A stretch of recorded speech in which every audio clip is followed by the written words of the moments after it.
Hola, bienvenidas y bienvenidos a un nuevo episodio de En Breve, Viaja y Aprende. Hoy nos embarcamos en un viaje para explorar la historia y la arquitectura de San Ángel, uno de los barrios más bellos de la Ciudad de México. Te invito a conocer su fascinante pasado.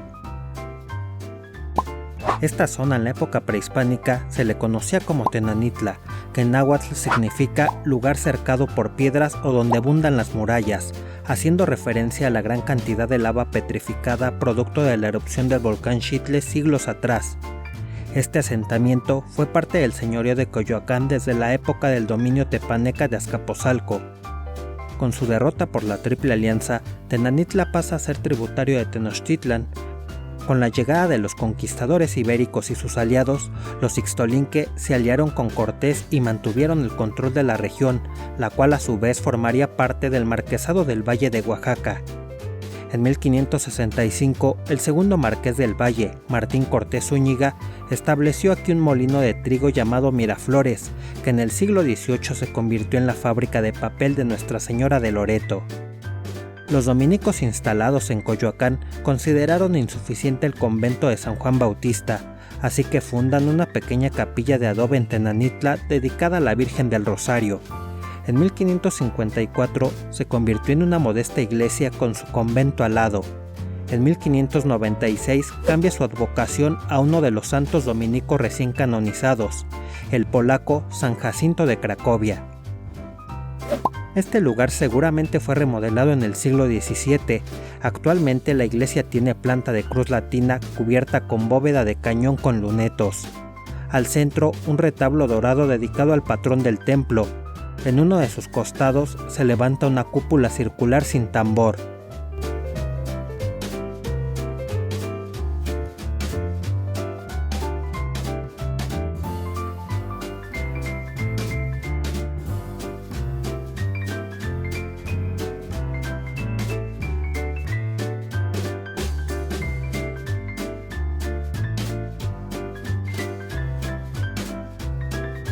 Su portada, que parece ser del siglo XVI, tiene un arco de medio punto que descansa en gruesas jambas que lucen decoración tallada.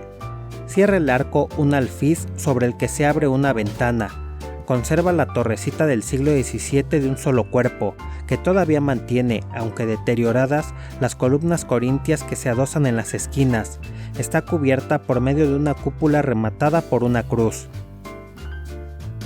A un costado de la iglesia hay un pequeño claustro de una sola planta que se abre al patio por medio de arcos rebajados apoyados en pilares de sección cuadrada.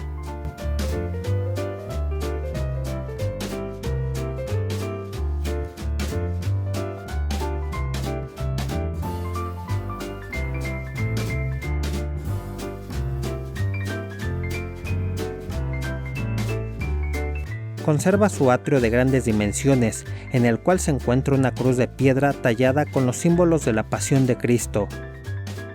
Este lugar fue un hospicio que sirvió de paso a los misioneros que iban en labor evangelizadora de España a Filipinas y viceversa. Debido a esta fundación dominica, el lugar pasó a ser llamado San Jacinto Tenanitla.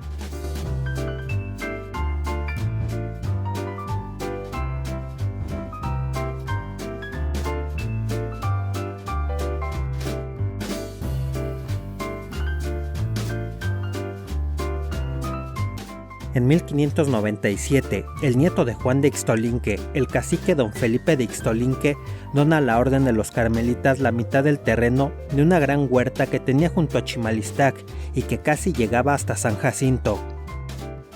Los carmelitas aquí construirían en 1615, a cargo de Fray Andrés de San Miguel, un gran colegio con advocación a San Ángelo Mártir, un importante santo carmelita, pues fue él quien recibió la confirmación de la orden y la regla por parte del Papa Honorio III.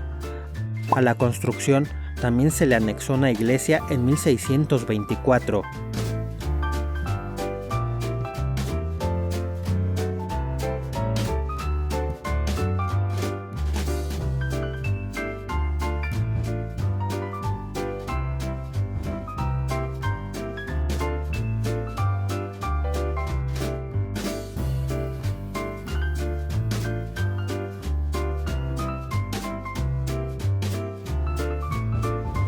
Este sería el mayor colegio que tuvieron los carmelitas en la Nueva España. Contaba con una de las mejores bibliotecas de las Indias, con unos 12,000 volúmenes que denotaban la importancia de la educación para esta orden, cuya intención no era compartirla con la sociedad, sino replegarla a la formación dentro de la congregación. La construcción refleja los ideales austeros de la orden. Contaba con una gran huerta de 13,500 árboles frutales de pera, manzana, perón, membrillo, tejocote, durazno, capulín, ciruela, zapote blanco, nuez, mora, granada, higo, aguacate y nísperos, además de flores y hortalizas que proporcionaron ingresos para la subsistencia del lugar, productos que tenían gran fama y prestigio. Este lugar cada vez fue más importante para la población, pues logró una independencia económica de Coyoacán, teniendo tanta influencia que llegó a modificarse el nombre original de San Jacinto Tenanitla por el de San Ángel. La cercanía entre los dominicos y los carmelitas acarreó diversos conflictos entre estas órdenes religiosas. Incluso se dice que las bardas construidas por los carmelitas en el día eran desbaratadas por los dominicos en la noche. Desde el siglo XVII comienzan a establecerse en San Ángel, por su tranquilidad y buen clima, familias de clase alta, como esta casona de los condes de Oploca, conocida como la Casa Blanca, en la que se observa aún lo que fue probablemente el escudo de la familia y el título nobiliario.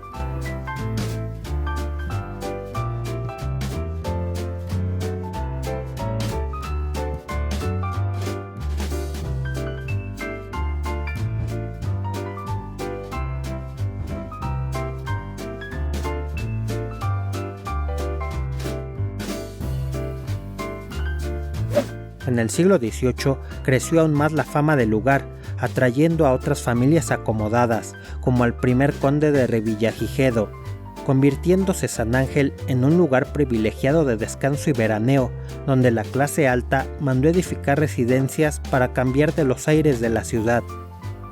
Estas eran casas que no buscaban tanto el lujo, sino la amplitud. Otros de sus elementos son el patio central, un zaguán, jardines arbolados y una sobria elegancia. Un buen ejemplo de este periodo es la Casa del Risco, que fue habitada en 1750 por don Manuel de León, ensayador primero de la Real Casa de Moneda de la Nueva España. Después vivió don Pedro Alcántara del Valle, juez de la balanza de la Real Casa de Moneda, quien le puso un segundo piso a la casa, la cual fue conocida como la Casa del Mirador. En este periodo se hizo su fuente ultrabarroca. La casa también llegó a ser habitada por el escritor y político Manuel Paino. En 1847 fue usada como hospital para los heridos de la Guerra de Intervención norteamericana y posteriormente fue cuartel del ejército norteamericano. Sería aquí donde se sentenció a los patricios, batallón irlandés que apoyó al ejército mexicano y que serían sentenciados a la horca, acto llevado a cabo casi justo enfrente de esta casa, en la actual plaza de San Jacinto, donde hay un busto del comandante John Reilly que recuerda este trágico acontecimiento.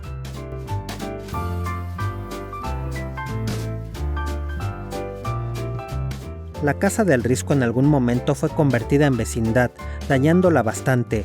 Fue desalojada y puesta en venta en 1931, siendo adquirida en 1933 por don Isidro Favela, quien junto a su esposa Josefina Eisenman la restauraron y recobraron su antigua gloria de la casa, llenándola de piezas de los siglos XVII, XVIII y XIX, y como gran regalo a la nación mexicana, en 1958 donaron la casa junto con sus obras al pueblo mexicano.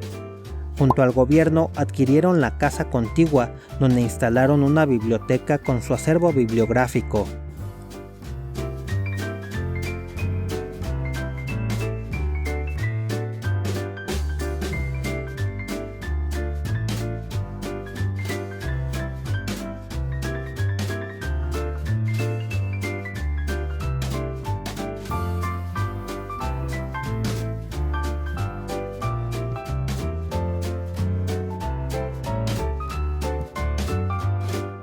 En su estancia restauraron la gran fuente del Risco, llamada así por estar decorada con riscos, trozos de valiosa pedacería de porcelana, espejos, conchas de madreperla, elementos tallados en piedra y talavera poblana. Tiene unas medidas de 8.10 metros de altura por 9.50 metros de ancho, probablemente obra de Lorenzo Rodríguez, autor también del Sagrario Metropolitano de la Ciudad de México. La fuente, cuando la casa fue vecindad, era usada como un baño. Este museo y su biblioteca actualmente pueden visitarse de manera gratuita. Sus colecciones no pueden ser grabadas ni fotografiadas, pero vale totalmente la pena. Te aseguro que no te arrepentirás. Entre otras casonas de veraneo también del siglo XVIII que destacan, está la de María Josefa Rodríguez de Pinillos, marquesa de Selva Nevada. Tiene una decoración con ajaracas al estilo mudéjar y una hornacina en cantera con una escultura de Santa Ana. Remata con una cruz.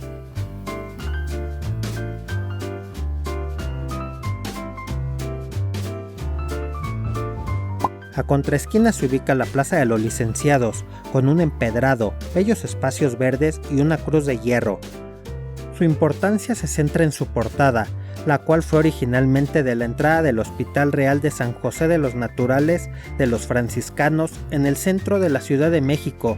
Fue salvada de la demolición por el arquitecto Vicente Mendiola, quien la colocó en esta casa en 1934.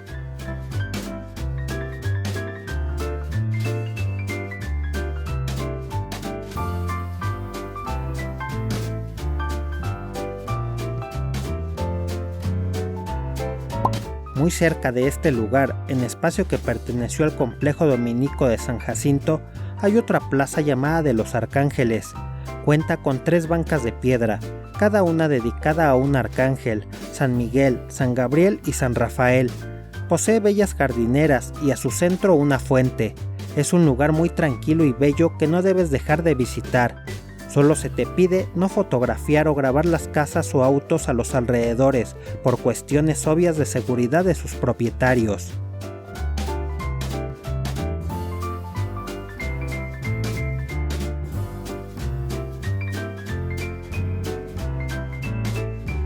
Este lugar, a pesar de su prestigio, no quedó exento de los acontecimientos sociales y políticos, viéndose modificado con ellos. Con la independencia y el decreto de expulsión de los españoles en 1828, muchos carmelitas que eran de este origen tuvieron que salir, por lo que el colegio fue quedando abandonado. Con la ocupación norteamericana entre 1847 y 48 se causó mucho daño al edificio y a sus huertas. Además fueron saqueados de aquí diversos bienes. En 1861 los carmelitas serían exclaustrados del colegio debido a las leyes de reforma, y diversas partes fueron vendidas a particulares y otras destruidas. Manuel Paino logró que parte del colegio fuera entregado al Ayuntamiento de San Ángel, salvándolo de ser demolido. Ya desde 1859 el lote del huerto fue incautado y fraccionado. Como resultado de la lotificación, en 1906 se hizo la colonia residencial Huerta del Carmen, llamada actualmente Chimalistac, que es uno de los lugares más bellos del recorrido y que veremos en el siguiente video, además de conocer otros interesantes espacios de San Ángel. Suscríbete para estar al tanto del nuevo contenido del canal. Te deseo un excelente día, tarde o noche. Yo soy Carlos y me despido. Hasta la próxima. En breve, viaja y aprende.